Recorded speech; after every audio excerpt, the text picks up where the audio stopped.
Now, let me tell you about a friend of mine. His name is Jim, and Jim was a member of a church that I served a number of years ago. Jim, he came from the eastern side of Kentucky, and he grew up in a coal mining family, and he became a coal miner himself at an early age. But somewhere around the age of 30, he grew a fungus kind of infection in his lungs, and he became incapacitated. So he moved to the Columbus area, and his wife shortly thereafter died of cancer.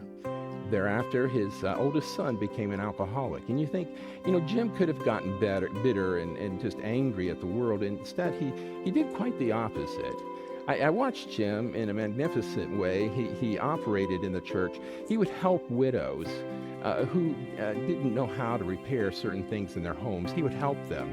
He established an account for women whose husbands had left their home and their families behind.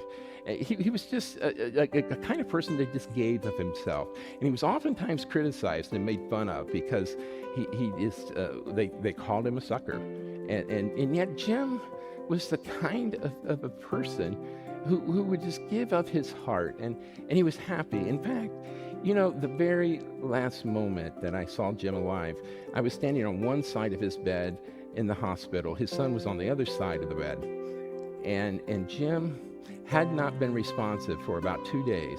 And then suddenly he opened his eyes and he looked up and he smiled. He just smiled.